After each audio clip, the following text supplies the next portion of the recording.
let me say he has disappointed so many people because, including myself. I was going to ask you too, did he disappoint you? Because I remember we had this conversation before. I didn't believe he was strong enough. When we had this discussion here, my questions were, is he strong enough? And he wasn't talking. I don't know whether it was a political strategy to pretend you make yourself to be underrated. I know Gorbachev, one of the Russian heads of states in those days, he says something that he likes being underrated. Because when people underrate you, you surprise them. So that was his political philosophy. I don't know whether this was a strategy that he used. Because during the campaign, he showed himself as a very weak person, a very sick person with so many blunders, grammatical errors here and there. So we were really worried. But since he took over, all his speeches are sweet, deep. You don't see all those blunders. And he comes out very presidential. So you see, what I'm trying to say is that he has taken these decisions. Let's give him time to apply those measures he has promised.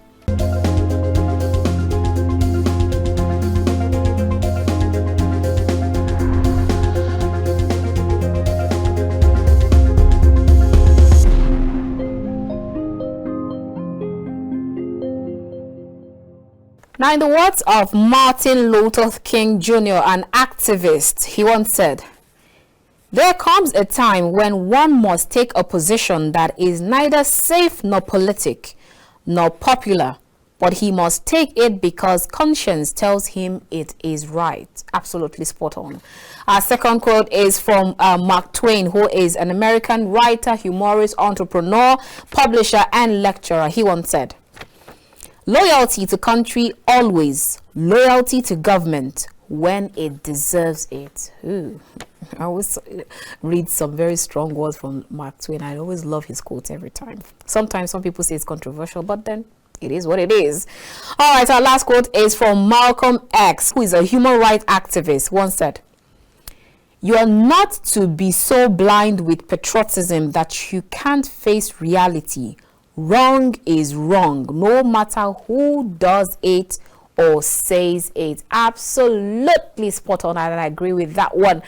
All right, let's see how this quote relates to what we'll be discussing today. Very warm greetings and welcome to The Conversation. We are reaching you from KAFTAN television studio here in the nation's capital, Abuja. Of course, I am Annabel Orji.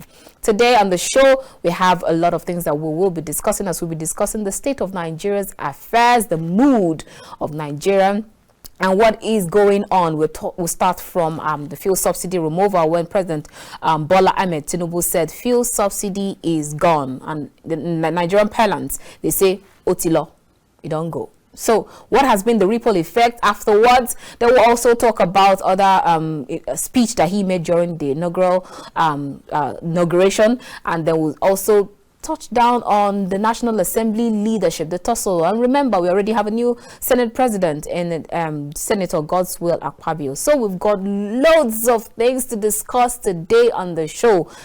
Stick with me, and we'll be right back after this time out. Before I go, let you. I actually wanted to hide who my guest is, but then let me just do you the honor of letting you know. My guest is Engineer Terver Atsar, who is the former PDP governorship aspirant in Benue State. So, ladies and gentlemen, it is going to be a very good conversation today. I will be right back after this time out. Join us again.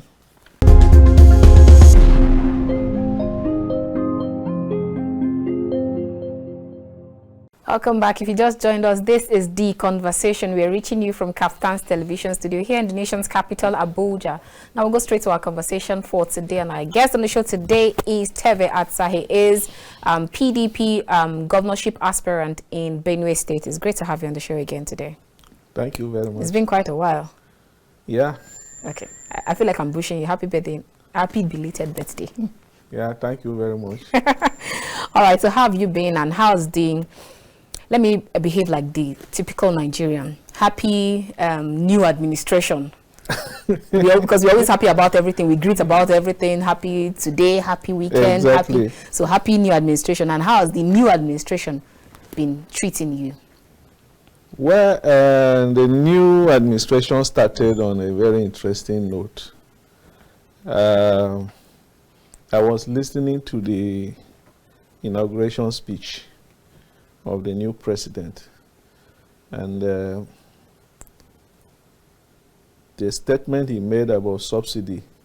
Fuel subsidy is gone. It was a very strong word, and I told a fellow who was by my side that by tomorrow, fuel prices will jump and queues will return to the filling stations. And true to my word, the next day it happened. You should even know better because you actually are a player in that sector. But interesting enough, this time around, the reactions have been different. Nigerians seems to have just quickly adjusted to the new situation. But isn't that who we are? We're just quick to adjust. Well, I know some past governments have tried to remove subsidy in the past, and there were protests here and there. So I think we are getting used to hardship. It's like the proverb they say about a frog. When you put a frog inside hot water, it adjusts its body temperature to the temperature of the water. And as the water temperature is going up, the body temperature of the toad will also be going up. So it will not feel the difference. But a time is coming when that temperature will be above the ability of the toad to adjust. And then at that point, it dies. So I think Nigerians are adjusting their temperature to the temperature of the environment. But a boiling point could be reached. Are we ever going to get to boiling point? We've always been at this ego better. Let's keep managing. Let's keep enduring. The level of awareness, as I'm speaking to you now, the number of graduates that are becoming jobless by the minute are increasing. These young people are like a keg of gunpowder waiting to explode. We are coming to that point where one day they will rise because they will have no option than to fight for their future. There will come a time when, there's a time when you have no options. But I think now they have options. Some have uncles, they could always make a phone call and get their problem solved. And get urgent 2K. Yeah. As they say. So, but the boiling point will be reached. We have seen countries reach that boiling point in the past. I just think our level of endurance is higher, but that doesn't exonerate us from that possibility of a boiling point. So the government needs to take advantage of the seeming acceptability of this new policy and bring policies that we caution the effects. When you talk of the policy, you're talking about the fuel subsidy removal. Okay. Yes, it's a welcome development. I have never been a proponent of subsidy myself, but you see, let's look at the background to subsidy itself. Babangida brought this idea of subsidy when he was head of state. The refineries were working very well, but at a point, every year or every 2 years, they will need to shut down the plants and do maintenance. During that period, there will be possibility of a shortage of fuel supply. So what Babangida said was that, look, during the turnaround maintenance, let's import fuel to cover for the gap in production. And when you import, obviously it will be more expensive. So to prevent the cost from being transferred to the people, he said, let's subsidize. And it was working very fine during that military era. But the moment politicians came on board, they saw opportunities. So are you saying that to keep the refineries down? The refineries were working all through the military era, from Abacha up to Abacha era. The refineries were still working. The refineries started going down after 1999. Go and check the records. So now you're saying that because we just celebrated democracy. Now are you saying that it is from that, at that point, that politicians now decided to cash in on it and then bastardize it? They started looking at what they could gain personally from subsidy. So it is better for them, for the refineries, not to work at all than to allow them work. Because once they start working, there will be no need to import. So, and there will be no subsidy again. And most of these people bring in the refined products, get it at subsidized rates, and then take it out to our neighboring countries and sell it at a double profit. So you bought at a cheaper rate, then you went and sold it at a higher rate. So it's double profit. So it's a very lucrative business for them.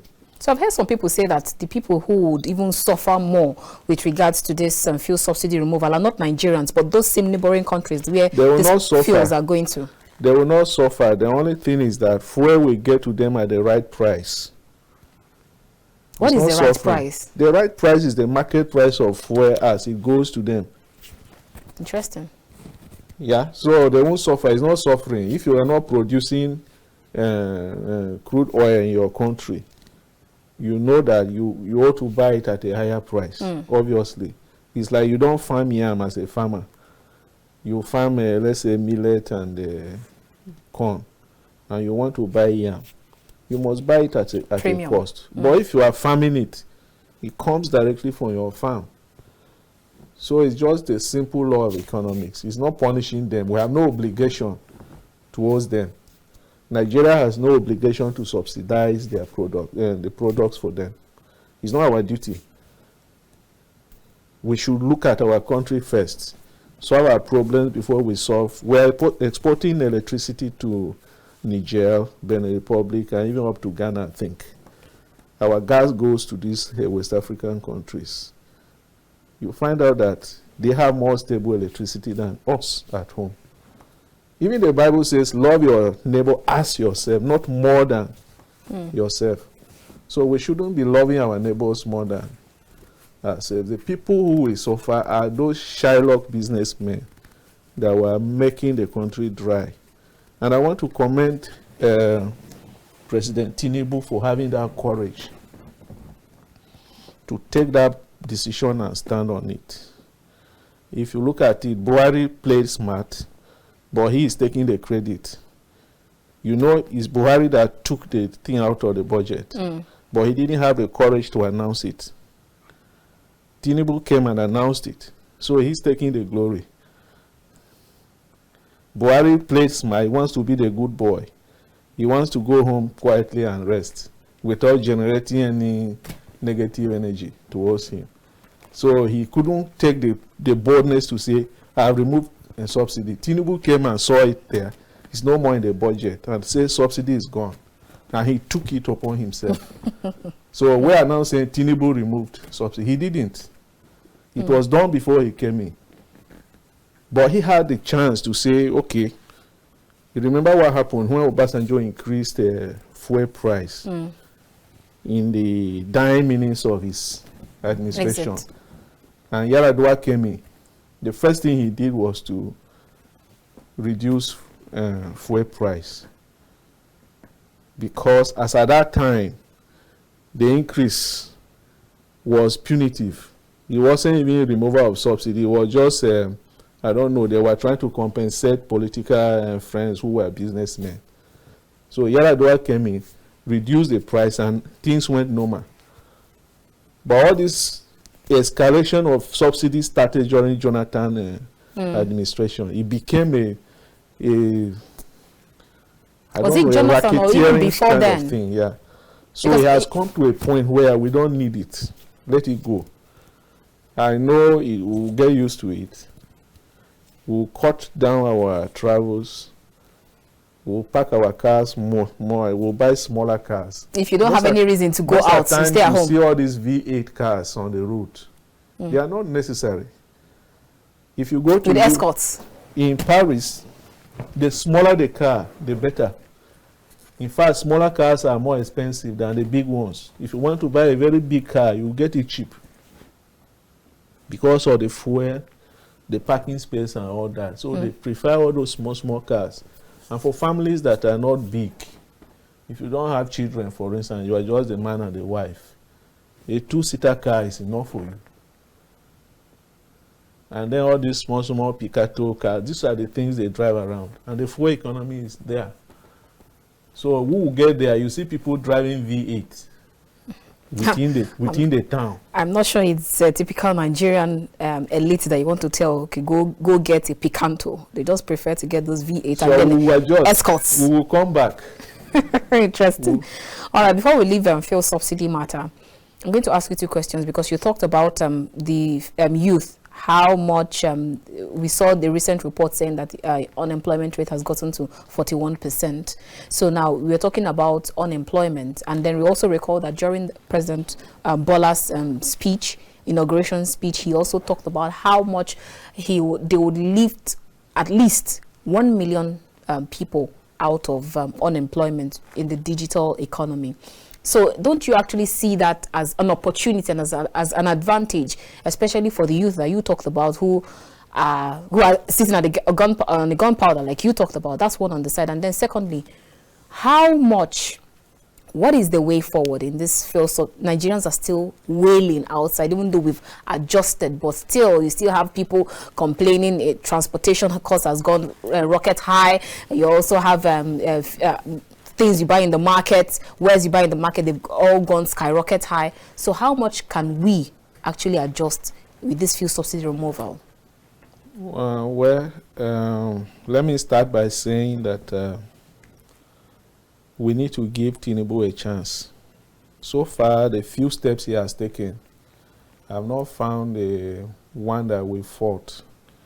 He has demonstrated that he came in prepared. He's taking bold decisions and taking them with confidence, very presidential.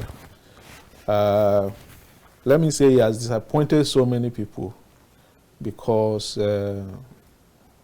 including myself. I was going to ask you too, did he disappoint you? Because I remember we had this conversation before. I didn't believe he was strong enough. When we had this discussion here, my questions were, is he strong enough? And he wasn't talking. I don't know whether it was a political strategy to pretend to make yourself to be underrated. I know Gorbachev, one of the Russian heads of states in those days, he says something that he likes being underrated. Because when people underrate you, you surprise them. So that was his political philosophy. I don't know whether this was a strategy that he used. Because during the campaign, he showed himself as a very weak person, a very sick person with so many blunders, grammatical errors here and there. So we were really worried. But since he took over, all his speeches are sweet, deep. You don't see all those blunders. And he comes out very presidential. So you see, what I'm trying to say is that he has taken these decisions. Let's give him time to apply those measures he has promised to do. For instance, he said he's going to increase wages.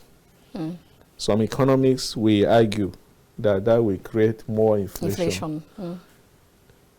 But at a point on the curve, there's a demand and supply curve in economics. If you did it, you know there is always a striking point, a balance. So you can draw a line. The line can be lower, it can be higher. When inflation happens, it takes that line up. And then it balances at that level. I'm not sure it will take us to where Zambia was. Where they were taking millions of shillings to buy a loaf of bread. So because of this shock, there should be a shock absorber. and my salary has not changed. The last time I bought 15,000 naira worth of fuel in my tank, and it was just half. But before, I could buy 15,000 and feed that tank. But my salary has not changed. So, looking at the wage scale, and even people are downsizing.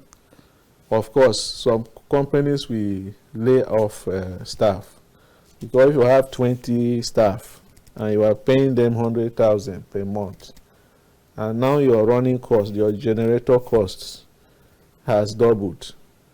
If you are going to keep those 20 staff, you run at a loss. So we need to look at all these other enablers in the economy. Power supply is a huge problem. If they could channel some resources to boost power supply. Okay, so how about, sorry I have to cut in there, but how about that law that he just signed in with regards to power generation? Yeah. Do you think that's a good step also? Yeah, yes, because in a situation where you say state governments cannot generate power. I remember when Amechi built some huge turbines in River State to generate power and feed into the national grid. By the time he finished, he was told that he couldn't feed them in the national grid, that the capacity was higher than what the transmission system could handle. And that project became an elephant project. But with this, it has become a law.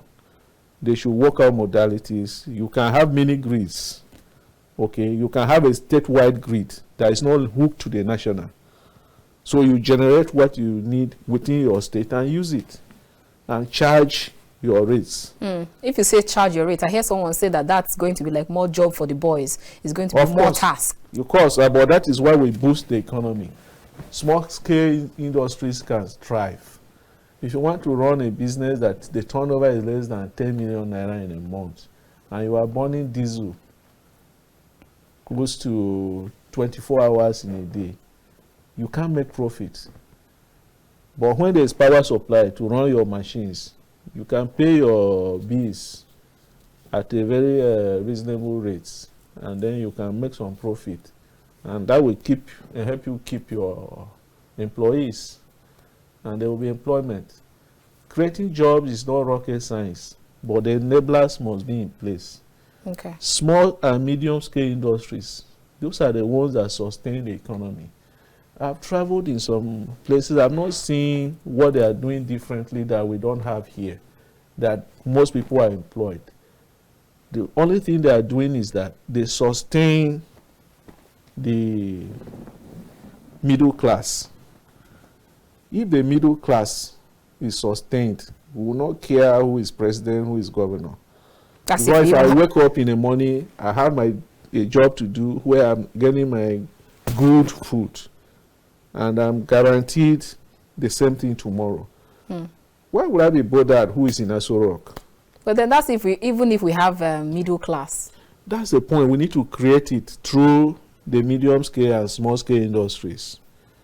The absence of these industries have created a wide gap. You have the very poor people and the very rich people. And these very rich people are not industrialists. They don't make this money through industry. They make it through political patronage and contract padding and all sorts of things. So they just round trip money. They are not building anything into the economy. That's why the economy is not growing. Our budget, you have here trillions of naira. If they are circulating within the economy, there should be impact on everybody. How come the money is not making impact? Because it's being stashed. The money is not circulating. They gather it and keep it somewhere. That fear that tomorrow I may be poor, I don't want to become poor again. So this opportunity I've got, I must secure my future and that of my children. So they will gather all this money, keep it in a socket way somewhere. That money is not circulating. So we must, I've not answered your question. How could the youth cope? How would they endure? How would they survive? Yes, our educational system has failed us. Most people come out without skills. They graduate, they have a degree, they have a certificate, but the skills are not there. We are trained to think of getting white-collar jobs. We are not trained to solve practical problems. So that bit must also be considered. Is that challenge, is it government-led? Yes. How so? Government developed a curriculum now. We have a curriculum that is certificate-focused. We have a curriculum like my children, when they were 3, going 4 in school, every day they come back home, they are just solving puzzles, they are just drawing. And I was complaining that, and these people, those guys, these children cannot write A, B, C, D. Back in Nigeria at age 1, they will recite A, B, C, D. I have to say, I will clap for them. 1, 2, 3, 4, I will clap for them. And my children at 3, they couldn't do it. They were just giving them puzzles. One day they will come back home and they will give them a carton of objects to pieces together. That's what they were giving them assignment. And I was worried. When would they start writing? Do you understand? Because I was having this Nigerian mentality. But come and see what these girls are doing now. The thinking, the problem-solving skills were put in them from that tender age. So they come up thinking of how to solve problems. But we are told how to recite things, how to remember things, and pour them down, cramming. That is not education. Okay. So we must rework our curriculum. ASU should not always be talking about strike. ASU should not always be talking about emoluments. They should also be thinking of how to bring out products that solve our problems. ASU is failing us big time. Okay, so since we are talking about what, how we can solve this, and then President's speech, we recall also that he just signed the loan, the student loan, and which has been there over time, been in the House, but then he has assented to it. So do you see that as a good step in the right direction, even though it has its caveats, the terms and conditions of 500,000 and all of that? The real question is, how will these loans be paid back? Well, Nigerians have never been getting anything from government. No social welfare, no nothing. So if those loans go and they are not even recovered, I wouldn't mind. Do you know why? Are you saying people should take it as their national cake? No, you see, a piece of the pie. No, it's not like you know. We don't have a social welfare system here. I keep referring to those places where maybe you have a child, before he gets to 16, the government is paying you allowances per kid every day, every month. Sometimes some families survive on those allowances. That is what the government gives to their citizens. For us as a country here, there's nothing the government does for us. Nothing. Tell me one thing the government does for you. Since you were born, your parents take care of your medical bills, your immunization. Some of the immunizations are not even free here. Some are free. Your schooling from kindergarten to university. But some schools are still, the public schools are still free. Why I'm saying this is because I don't know how they're going to recover that money. When you train children, they graduate and there are no jobs. How would they pay? This is not the first time we are experimenting with student loan. We got student loans when I was in university. We also got some loans from philanthropists. Like Bola had a revolving loan where you collect. When you repay it, another set of people will collect. And it was interest-free. Federal government was also giving loans. So at that time, did it work? It didn't work. That's why I'm saying you can't recover the money. How do you recover it?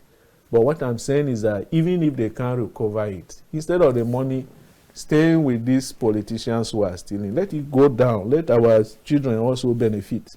That is our own share of the national cake. Oh, in quote. In quote.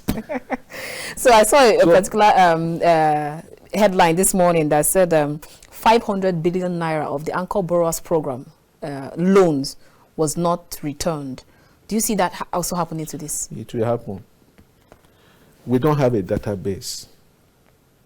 We don't have a database. If you give out loans and you are able to also monitor those people, you know that, okay, this man has graduated. Where is he now? Has he gotten a job? We don't have a mechanism to. Right now, the government cannot tell us how many graduates we have that are jobless. I was watching a documentary in China, and the president of China could tell us with statistics that as at this time, at that very point in time, China had so number of graduates that are looking for jobs. They have so number of graduates that have applied and have been interviewed. Those statistics are at their fingertips, so they can use it to plan. China is more populated than us, but yet we don't have a database of our graduate pool.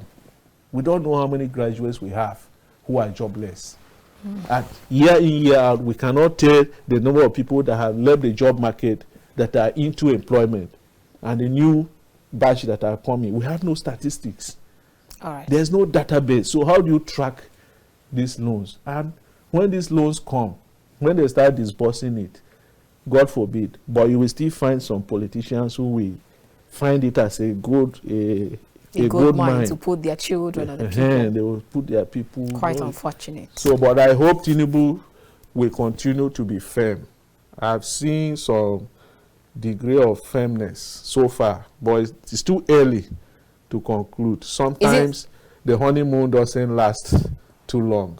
So he may become complacent. Buhari came in, started saying all the good things. I'm for nobody, I'm for everybody, I'm for... So he said those things, but along the line, he lost it. So I'm not hoping, I'm not praying Tinubu should go the way of Buhari, but I'm hoping that he will sustain it. All right. And I'm also hoping that politicians will allow him.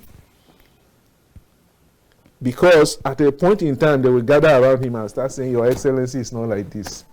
Your Excellency, you know, they will start to water him down until he falls back.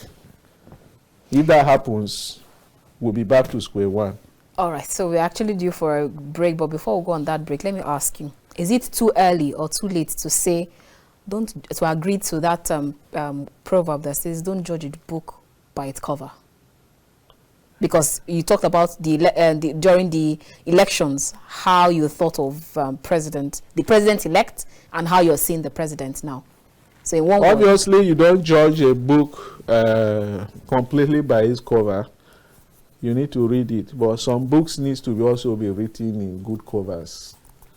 Okay, because for some people, they may not have opportunity to read the full book. Okay. Or they may see just the cover. So if you have a good book, also package it well. Because we could have lost a very good president just by the bad cover he was putting to himself. We could have used that to judge him, and maybe would have lost a very good president. All right, let's go on a quick break, and when we return, we'll continue this interesting conversation with Engineer Terver Atsar. I will see you after this time. Join us again.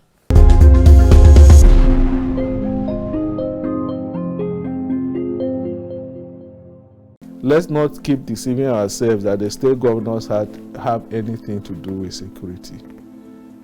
That's the way we make it look like. But in reality, the federal government controls the police, the army, the navy, the air force, immigration, everybody. Even though they are the chief security officers of the state? It's just in quote. They are not. Are you saying it's just the nomenclature? It's the nomenclature, because the governor cannot order the the commissioner of police when the inspector general has given a contrary order. The governor cannot order him.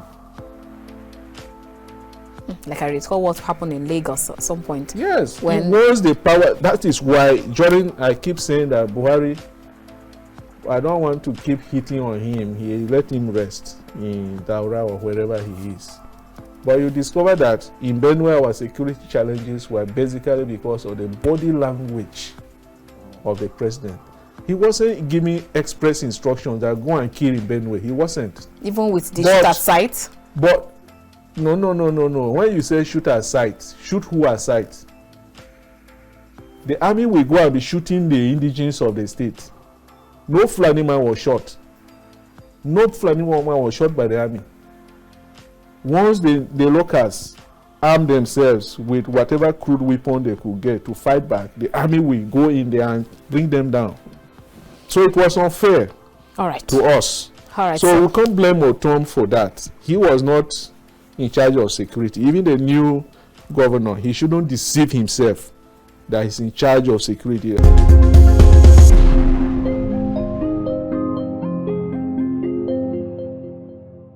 Welcome back. If you just joined us, this is The Conversation. We are reaching you from KAFTAN's television studio here in the nation's capital, Abuja. If you just joined us, you've actually missed out on the best part of the program. But then we're going to the second leg of the show, where you will definitely have the opportunity to enjoy with us. And our guest on the show today is Terver Atsar. He is a PDP governorship aspirant in Benue State. All right, you've talked quite a lot of, I wish we could actually leave fuel subsidy. But before we leave fuel subsidy, let's just fuel subsidy removal. Let's just talk about say it in just, if you can help us in 1 minute. I saw videos online where people now turn their generator, even their past my neighbor generator, from fuel to gas. I saw a particular one where someone said that he used the 2 kg gas, the CAM gas, and powered his generator the whole night. Is that the new crude, and is that a way to follow?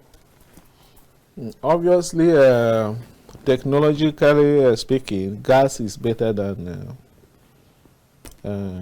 oil. It's more efficient, it's cleaner to burn. But the infrastructure is not there for us to harness it. Even as I speak, most of the LNG produced in Nigeria is shipped abroad. We don't have that capacity to pipe gas directly to people's houses. It's a direction we've never looked, simply because the governments in the past has never been thinking about you and I. Over the years, over 60 years of our gas exploration, we have not developed local technology in the oil and gas industry. We have not developed that capacity to harness these resources internally. What I mean here is that we need people to come from outside, multinationals, to come and tap these resources. And when they come, their interest is not you and I. Their interest is in their profit. They are looking at their accounts, how much they are making, and they repatriate all this money back to their home countries. It's just recently that some Nigerians started collaborating with some technical partners to set up what we call indigenous oil companies. But you also find out that it is just the Corporate Affairs Commission documents that are showing Nigerian names. Technically, they are still being run by these guys. So we don't have that local capacity to tap into the gas sector. But if we could do it, it would be a game changer for us. A huge game changer. There's nothing stopping us from piping gas directly into our households. Instead of carrying your cans and your bottles. No, we don't need that. You just be paying the same way you pay for electricity. Because you'll be metered. And then you pay according to your consumption. Then converting generators to some of those pilot things, I've seen them online. I don't know how genuine they are. I wouldn't comment on them. But it's an area that is it doable? Very careful. It's doable. Oh, okay. It's doable, but it's an area that we need to be very careful before we start blowing up our household. Remember during kerosene explosions here and there. So we should stop doing makeshift. If we are developing the technology, it should be standardized. The standards organization should look at it and see that it's safe. It doesn't even bother you that we see so many things that has dropped quality, and then the amounts are even have increased. You buy pasta, you can almost count how many pastas are inside. So are they, you're just wondering, where are the SON? Are they still checking for standards again? It's a pity. It's a pity. I wouldn't want to run down anybody. You see products, they carry those numbers. NAFDAC number is there, NIS number is there. So which assumes that they are checking. But unfortunately, when they come to verify certain things, the inspectors that come, they are coming for their pockets. So when they come, the owner of the business will just tell them, shh, and then they take the money, and then they leave the things the way they are. And then the consumers are the ones that suffer. Consumers suffer. Effect. And why some of these industries are doing it is because when they package the real volume or the real quality and quantity, some people may not afford it. So but yes, it's still expensive. The same biscuits that you buy is smaller, but now expensive. If you bought it for 20 naira, assuming they made it the full weight, the full quantity, they could have sold it for 50. That's why they are still selling at 20. Most of them are not sold for 20. Let's say some of them, they've increased the price to... I bought pasta or biscuits recently, and the price have increased. But yet, the biscuit that we used to have for 5 or 6 now has only 3. But yet, the price have increased. Yeah, the customer, the average consumer in Nigeria is the most unprotected species on earth. Where are the whims and caprices of shallow businessmen. Most of the times I have the opportunity to interact with some of these front-end staff, and they will tell you is their management. Okay. You understand? So you see, there is this, but we have a consumer protection body commission in Nigeria. We have a public complaints commission. We have all these things in place, but do they work? So we are just at the mercy. Sometimes I remember buying this peanut. It looks full and big. When I opened it, the air just went up, poof, and the thing became flat. Exactly. But they are in the market. So we must have that political will to enforce our laws and not look at faces. All right. All right, let's leave that and go straight to other discussions. I'm sure you must have seen how this former CBN governor, Godwin Emefiele, was whisked away by the DSS. First of all, they came out and denied the fact that he was arrested. He was first of all suspended by the governor, by the president rather, and then the DSS came to deny that he was not arrested. And then later, the video went viral that weekend, where we saw how he was taken away in a private jet. So now, what are your thoughts in that regard? Some people have come out to say that it is illegal, it is unconstitutional, it is null and void, and then some other persons came out to say it is some kind of political vendetta or some kind of witch hunt. We know, especially trying to see all that he did during that cashless policy, and then the fact that he had some political aspirations. So probably it's just some political vendetta or witch hunting. Do you agree? I don't agree with the notion that it's political witch hunting. We have a proverb that if you bring firewood into your room, you should look out for ants. While growing up, while I was coming up over the years, I knew that central bank governor's position was a very professional position. We hardly even knew the person who was there.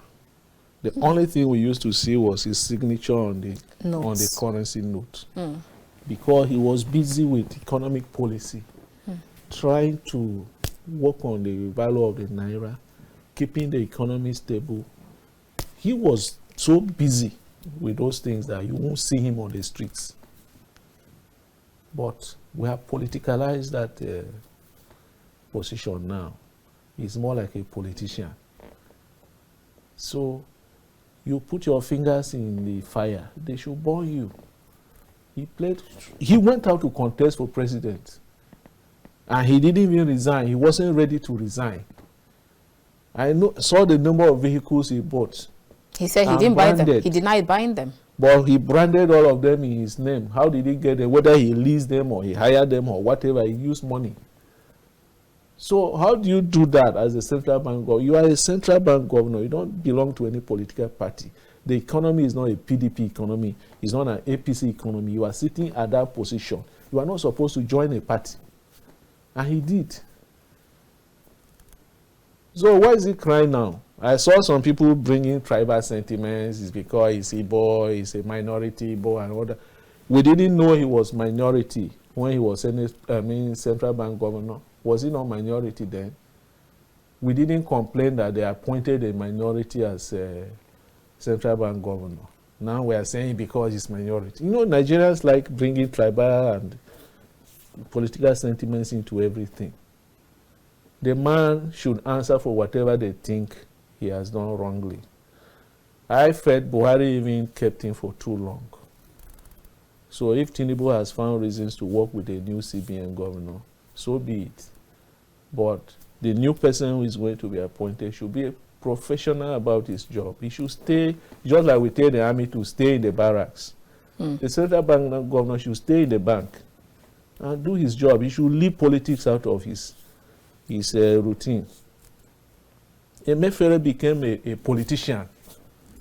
It's not done anywhere in the world. You don't hear that anywhere in the world. It's unprofessional. He should have just resigned. If he wanted to contest election, he should have just resigned. He went to court. People say you must resign. He said, no. He went to court to stop people from stopping him from contesting. You know, we can do all sorts of things in this country.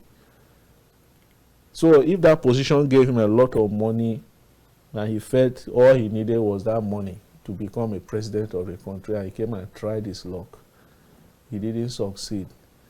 Now it is the time to equity to come back to equity. Arresting him doesn't mean he's a criminal. Arresting him only means you have questions to answer. Let him answer those questions. If they can establish a case against him, they should take him to court. If not, they will let him go. All right. So I don't see any foul play there.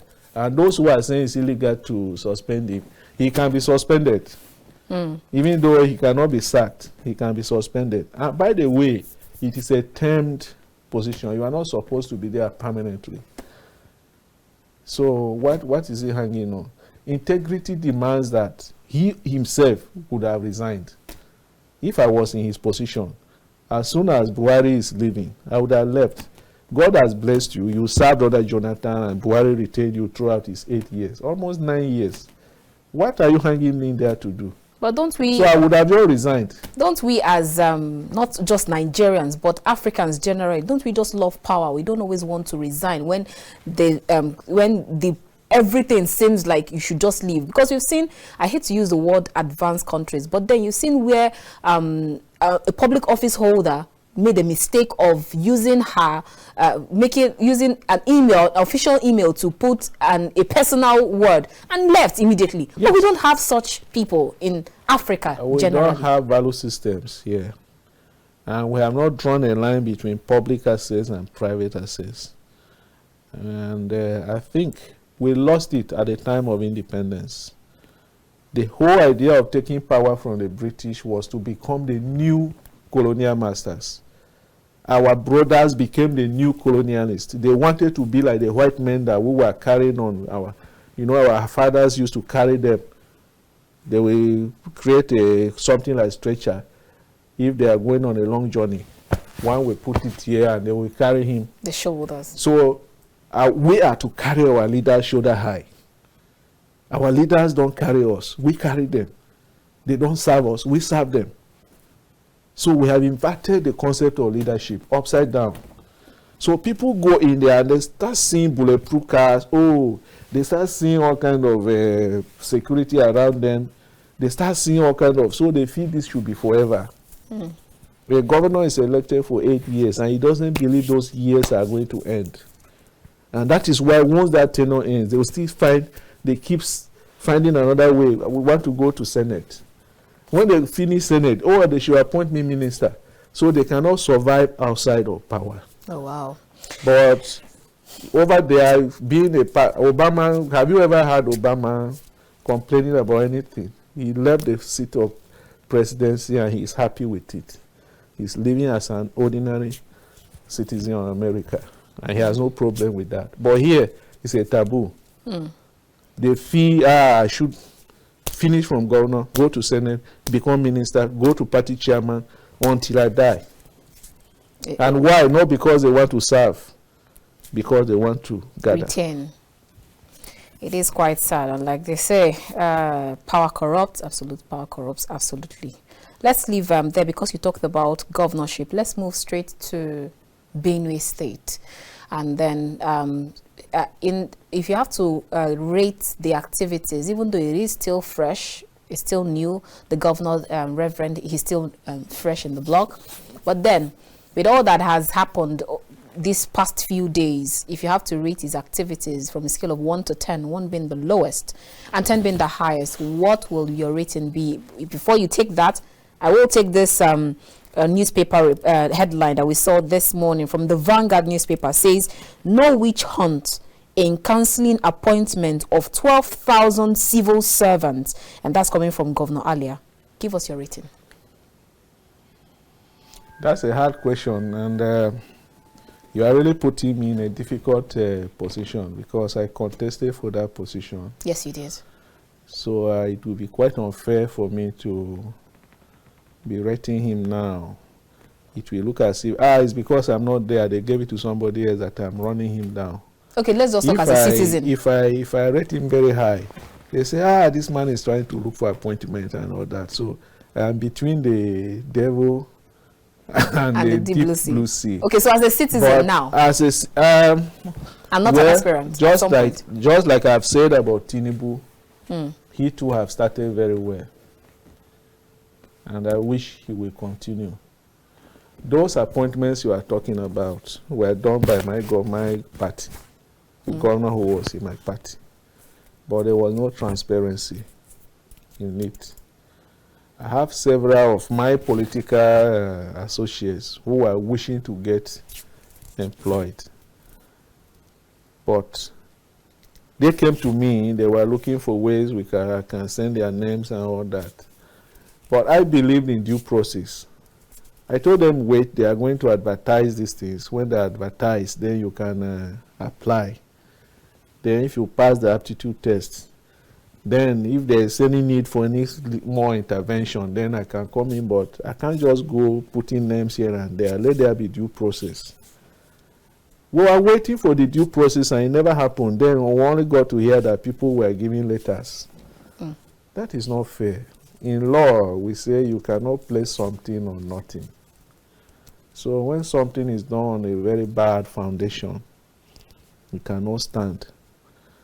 I wouldn't say that those people who were employed committed an offense. It was not their fault that they were giving jobs. The government actually gave them letters of employment. But legally speaking, when you are employed, you are under probation for 2 years. And within those 2 years, your employer can either confirm your appointment or let you go.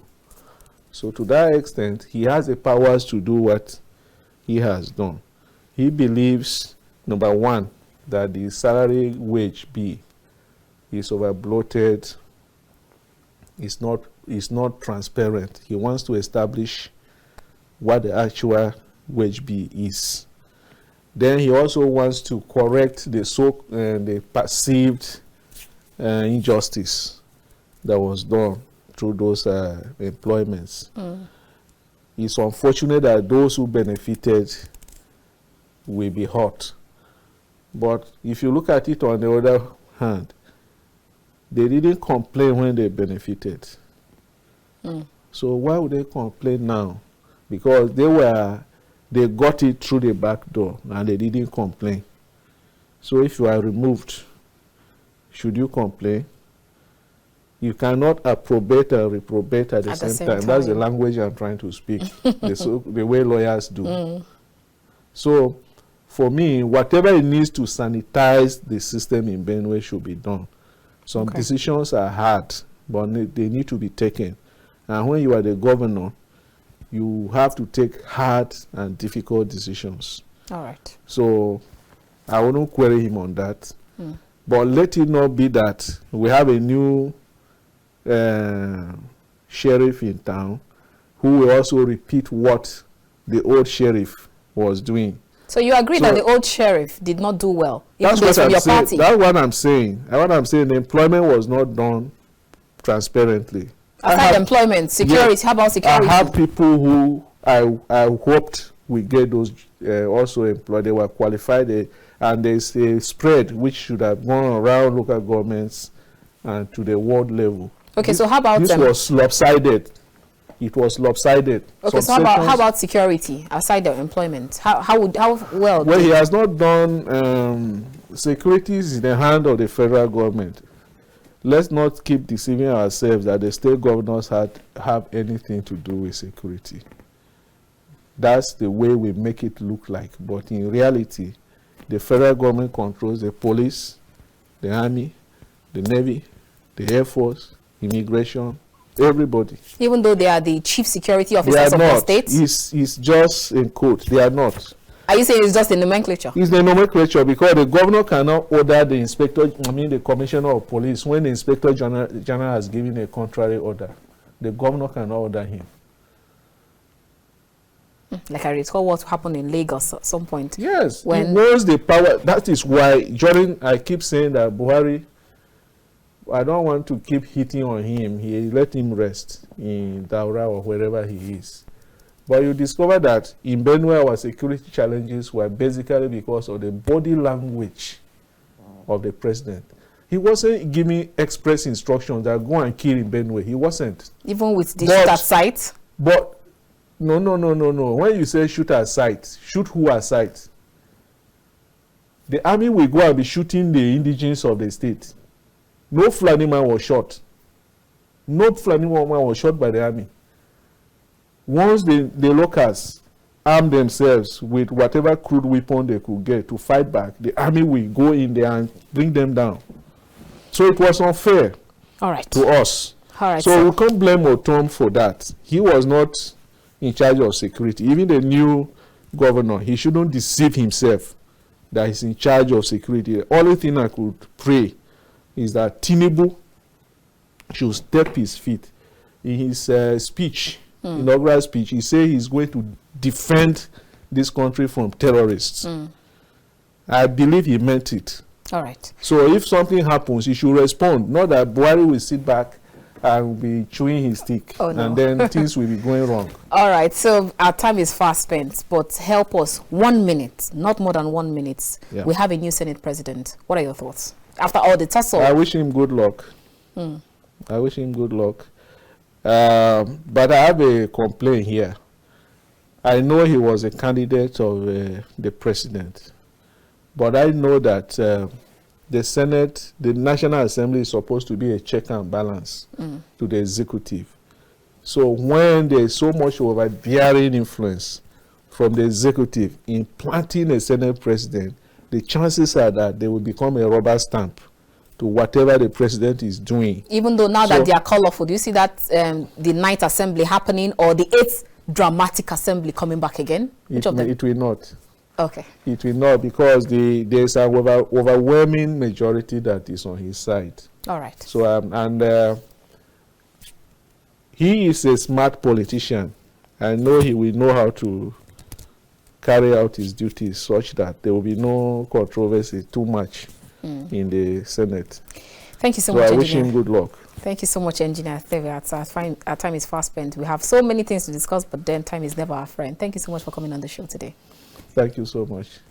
All right, viewers, that's all we can take for today. We have been chatting with Engineer Terver Atsar, who is a PDP governorship aspirant, former PDP Gubernatorial Aspirant in Benue State. It's been a wonderful time here on The Conversation. Keep watching The Conversation because you never know who my next guest will be and what I will be speaking of next. Until I come your way again from the nation's capital, Abuja, I am Annabel Orji. God bless you and yours. God bless Nigeria.